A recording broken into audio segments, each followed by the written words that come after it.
Hey you guys, and welcome. If you're new to my channel, welcome to my channel and welcome to my kitchen. For all of you that are returning or have followed me along in the kitchen on other platforms, welcome back to the kitchen. Today I am doing a long-awaited video that I was supposed to do a year ago. Yep, a year ago. I'm sorry you guys, but better late than never, right? This is my kitchen tour. And the reason that I'm sharing my kitchen this time is because last year I made a big change in my kitchen. And I asked you guys if you wanted to do a kitchen tour to find out why I made that big change. And you said yes, 100% yes. So this kitchen tour is going to talk about one of the biggest design projects you can possibly do.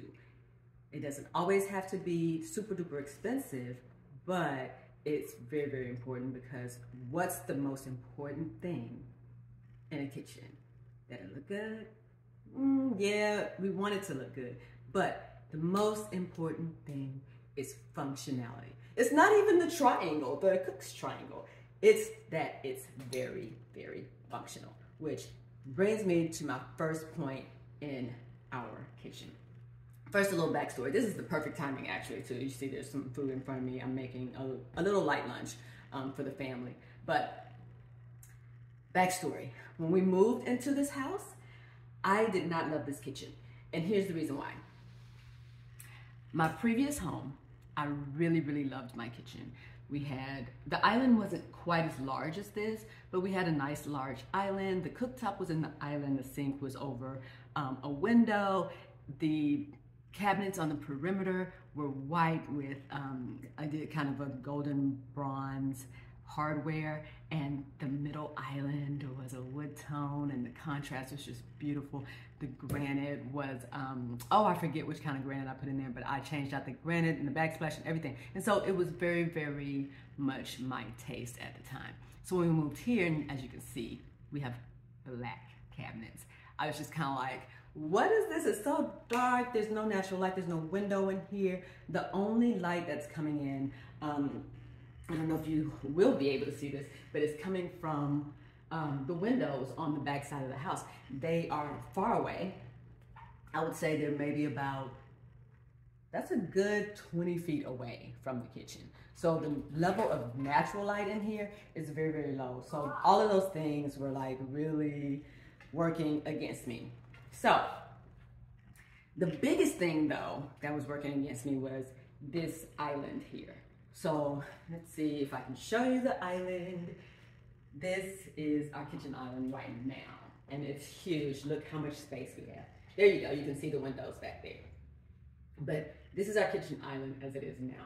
It was always this size, but it was not always flat. I'm gonna show you a picture of how it looked before, and you'll understand why I changed this. So let's get back to the idea of functionality. That stair step that you just saw on the before picture, it gave me less space to prep food, to clean. It just gave me a lot less space. So you can see right here, I'm cutting some fruit, cutting up some ingredients for the tuna, and I have nothing but space to work with right here, nothing but space. Before, my space would have been cut off literally right here, right behind the sink. So I just would have had this amount of space. Now I can cut everything up and push it over to the side, you know, just push it right to the people that are sitting at the bar. I can lay things out right there, and it's just uninterrupted prep space, share space, eating space, all the things. And even if you have like small kids, it's really great because they can spread out and do homework here, and there's no limitations. So the functionality of this island, taking it from a stair step, basically 2 levels with about 1 extra foot of height in the middle, taking it from that to 1 flat surface, completely changed the functionality of this kitchen. So that's the first and probably the biggest thing that I wanted to share with you guys. And now I want to talk about the second biggest thing. Like, there's a ton of things that I can talk to you about in here with regard to the design of your kitchen, the design of my kitchen, little things that I did to make this more functional for me. And we'll get to those. But I'm gonna finish mixing up this tuna first and foremost so that my family can have a little light lunch, like I said. But while I'm doing this, I'm gonna talk to you about organization, because I am prepping this in exactly the spot where I normally do prep for anything that I'm not cooking. So if I'm making salad, deviled eggs, anything like that, this is where I'll be. So see, I have a knife on my I have a cutting board and my knife on my cutting board. So because I do prep in multiple places, I keep the things that I need for prep in those places. And that is my biggest organizational tip for you guys. It is to keep things where you use them. I literally, right in front of me, I have a drawer here. This drawer has, of course, my linens, because the sink is here. Has my linens, has gloves, in case I need to use gloves for cutting or for doing anything in the sink. And it actually has a knife block here because I prep here.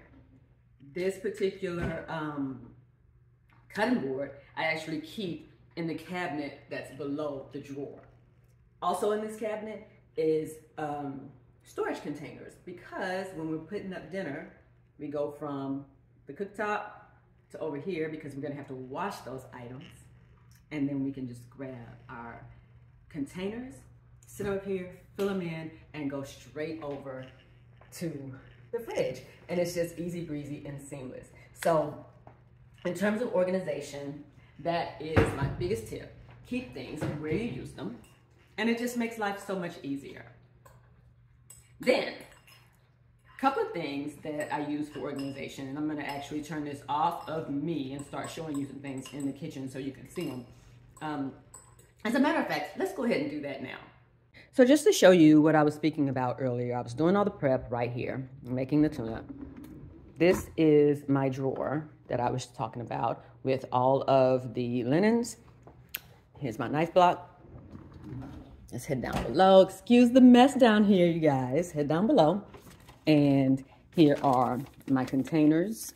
I don't really have a whole, most of them are in the refrigerator right now, actually. My containers, my reusable storage bags, more containers. These are anything that I use for washing dishes. That's all right here, because this is where I would use it. Colanders, things like that, that I would typically use specifically in this space. Same thing goes for the sink. So you don't want to see the sink, but I want to show you this. Here we are under our sink.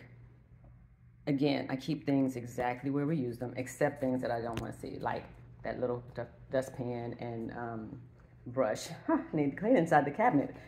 This is something right here, though, that I always try to do in our homes and our clients' homes, because I don't like to see trash out. It's not, like, I don't care how pretty your trash can is, it's not decorative, and it is not a design item.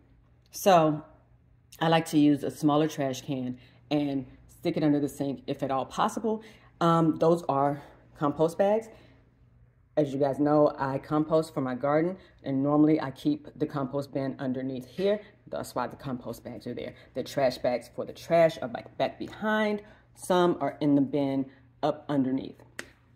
This right here is one of my favorite organizing tools. Lazy Susan. Absolutely can't beat it. And y'all know I simplify my cleaning, so there's not much there. And then, of course, a nice jar that's pretty enough to actually sit on the counter for my dishwasher detergent. And then, you know, paper towels, I don't like them out on the counter, nor do I like to have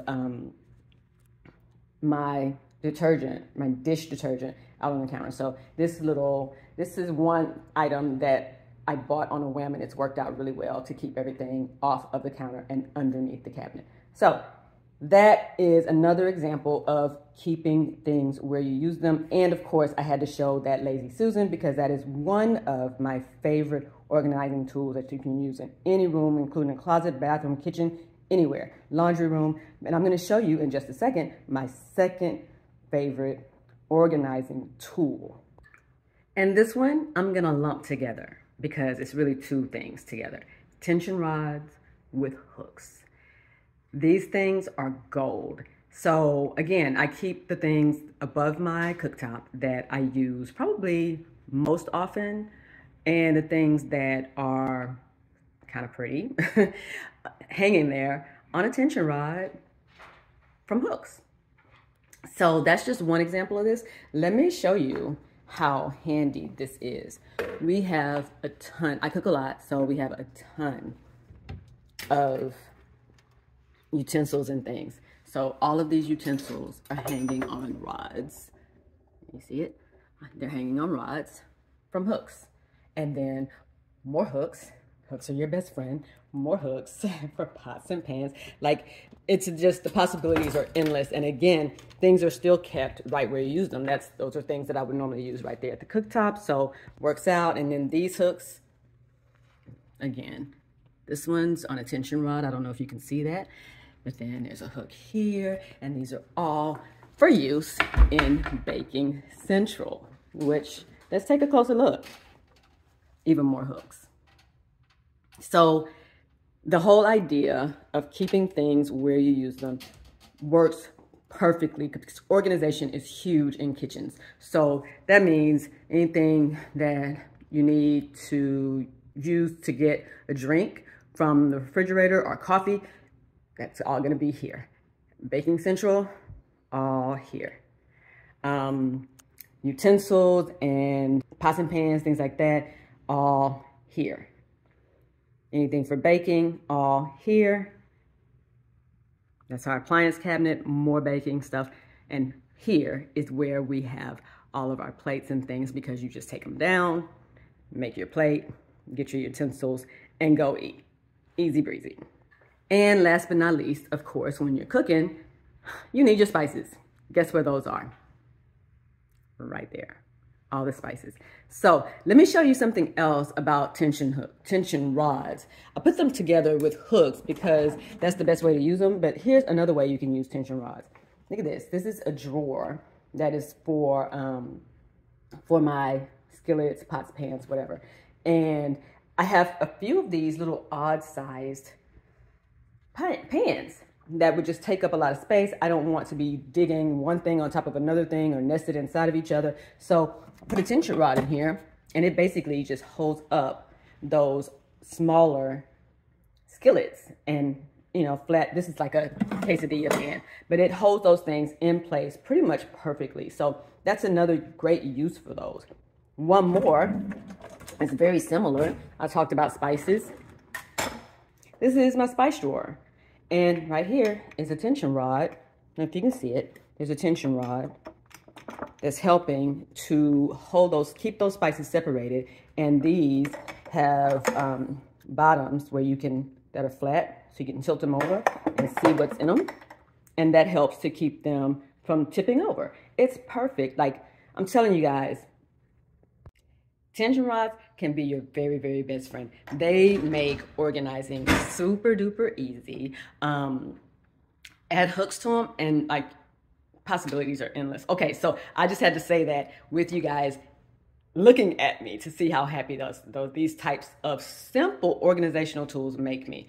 Back to the recap on the organizational tools. So we're talking about tension rods, hooks, and Lazy Susan. And here my spice cabinet is another example of how useful Lazy Susans are. I mean, this is all like vinegars and sauces.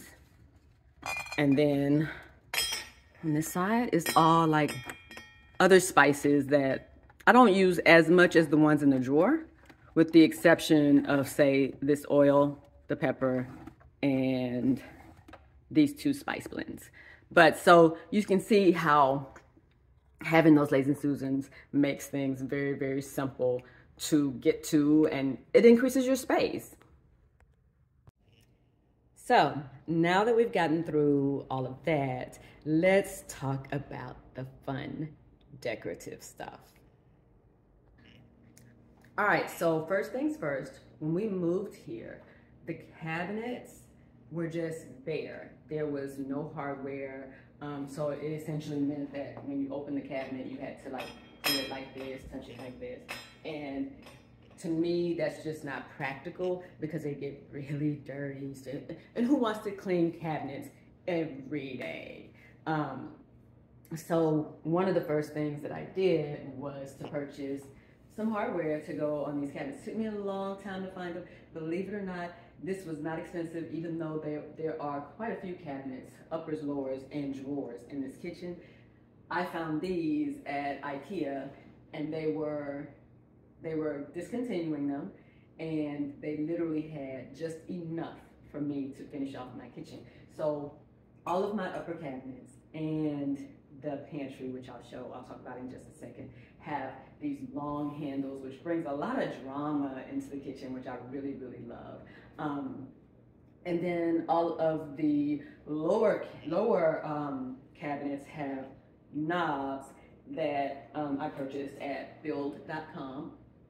These are meant to coordinate with the pulls on the cabinets. On the drawers, the smaller normal size drawers, we have just, again, coordinating hardware. Again, these are from build.com. And then on the larger drawers like these, it's the same hardware from IKEA that I showed you earlier, right? Same thing on this one down low underneath the oven. So everything that's large has the nice long handles, looks really sleek. And then everything down below, all the smaller drawers have the smaller coordinating hardware, and then knobs down low. So that was one of the first things, and that completely changed the functionality. Like I said, just like kind of with the countertop, completely changed the functionality. And just doing that made me love it. So I said I was going to talk about the pantry. I love our pantry now. So the pantry originally just had standard white builder doors with a standard knob that was stationary. Of course, it didn't turn. And so basically I had two cabinets that are smaller that I thought I would need these longer pulls for. Didn't need those, so I decided let's make this pantry look like it belongs in the kitchen, you know, very cohesive. So painted that out black, gave it a nice slick finish, and then put the same handles on the pantry. And I absolutely love it. I'll see if I can take you in a little bit closer. So yeah, here you go. You can see the shine on it now that we're up close to it. But you know, just adding these makes it really slick, and I really like this look. Same thing with storage. Listen, let me tell you guys something about storage. You don't have to spend a lot of money on matching everything. What I like to do is reuse jars of things that I may get at the store. And some of the things that I organize with, they are bought, and they are, you know, I bought them because they were pretty and all of those things. But then after I started trying to live a more sustainable lifestyle, I was just like, you know, I don't have to buy all of this stuff. And so when you see my pantry, most of it is things that I just rethought in different ways. Like these type of jars right here, these are from things that you buy at the store. You can see. Normally you get pickle jars that look like this, all kinds of, you know, jars that look like this, and you can store things in them. Why just throw them out or just recycle them? So things like that, of course, standard bins and baskets. Baskets are our friend. Only other thing we keep in here that I want to talk about is, again, trash. We don't make a lot of trash, but we do a lot of recycling. And so the recycle bin is in here, so there's never any confusion as to where the trash goes versus where the recycling goes. So that's pretty much it. Oh, one really fun thing I can point out. Let's see if you can see it over here. For my aprons, can you see this? It is a champagne cork that's holding my apron. It kind of acts like a hook. Let me take you in closer. See it? Kind of acts like a hook, but it's a champagne cork. How fun is that? I love it. Okay, so that's it in terms of hardware and, again, storage.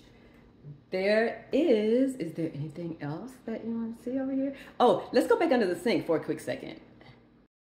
Okay, if we look under the sink, the flooring. Normally you would use like contact paper or something like that down here. I do have a little pad underneath here to kind of keep things clean, and so it's real easy to just take this pad out and rinse it or whatever. But these are floor pops. And I actually originally got these to use on my fireplace. We did use it on the fireplace for 2 years.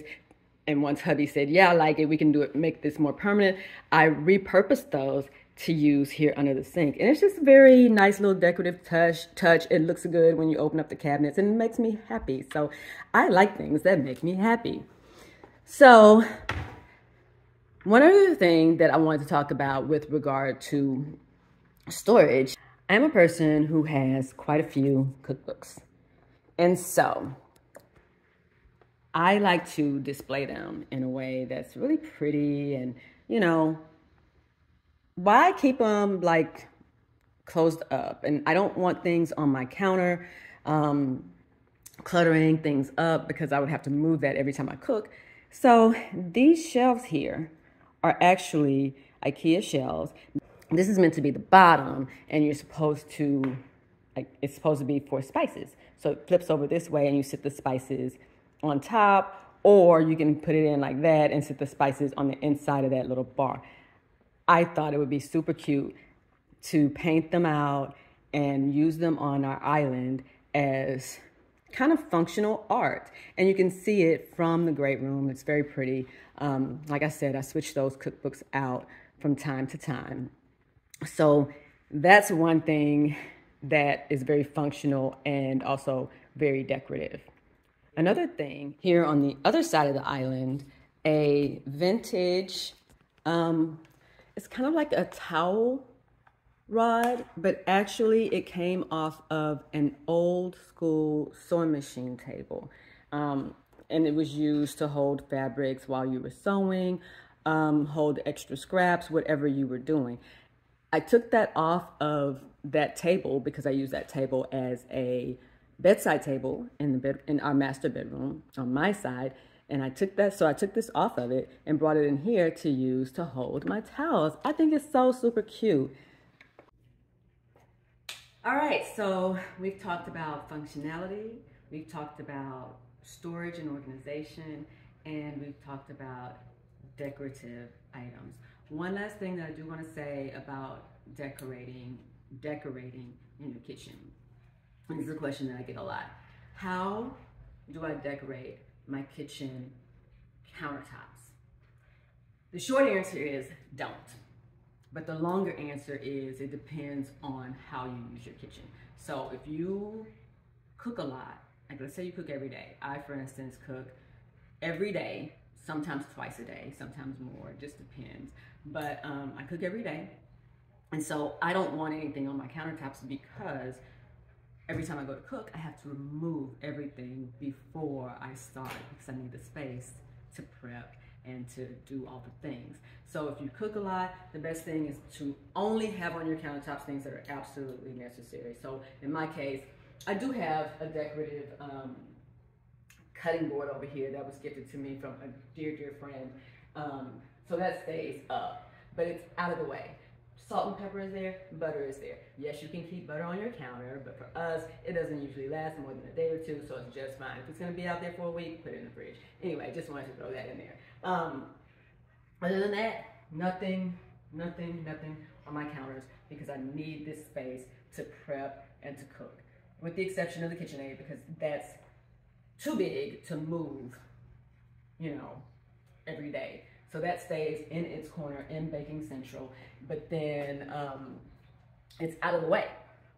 Same thing with these cutting boards. I use those pretty much every day. so they can stay there and it doesn't take up a ton of space. Other things that are on the counter for me are just the coffee maker and the soda stream. That's it. Nothing like, you know, big florals or, you know, the pretty cake stands that turn and all those things. I would have to move that every time I got ready to cook. Even on this huge island now that we have, I just don't keep a lot. First of all, I love this island and I love just looking at it. It by itself is decorative. It's like a work of art. Even though it's very simple, very clean, but it's just beautiful to look at. So even out here, I don't keep a lot of stuff on here. Every now and then I will have a basket that has fruits or vegetables in it that I may have just picked from the garden. Other than that, I do not decorate counters pretty much at all. Now, if you don't use your kitchen, go all out. Do all the things. Like, have fun with it just like you would in any other room. But just pay attention to the functionality. Okay, that's the last thing I'm going to say about that. That was about decorations. Well, I guess decorations and functionality, those kind of go hand in hand. Very last thing I want to talk to you guys about. It's probably the most important thing in the kitchen, especially if you cook. Probably even more, it's right on par with functionality, let's just say that, is lighting. Lighting is super duper important, and the reason is because if you don't have good lighting, it's a recipe for disaster. Like, you can have all kinds of accidents happen in the kitchen, from just your food turning out really bad to cutting yourself to someone else hurting themselves. Must have great lighting. Since I don't have any windows in here, I have lighting that can be adjusted, but also I most often keep lighting at a very high level of brightness. So I want lights that are daylight bright, which means they need to be at 5,000 Kelvin or higher. And then they need to put out a lot of light. So the lumens have to be really high so that they can be super duper bright. You can see my kitchen is like really bright, even though the cabinets are dark and there's no lights and no natural light coming in from windows. It's super duper bright because, like I said, I cook every day. I need to be able to see what I'm doing. I need to make sure that nobody gets hurt.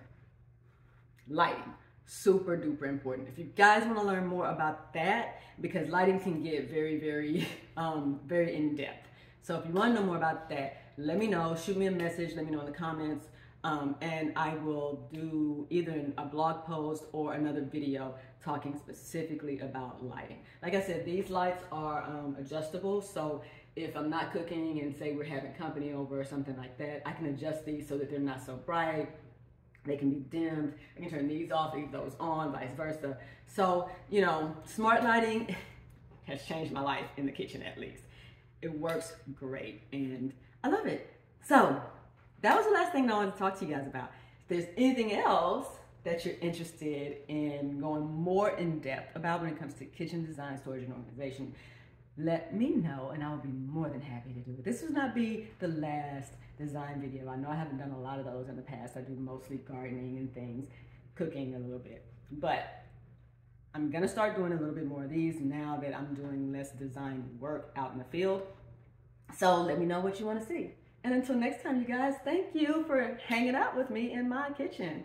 Bye.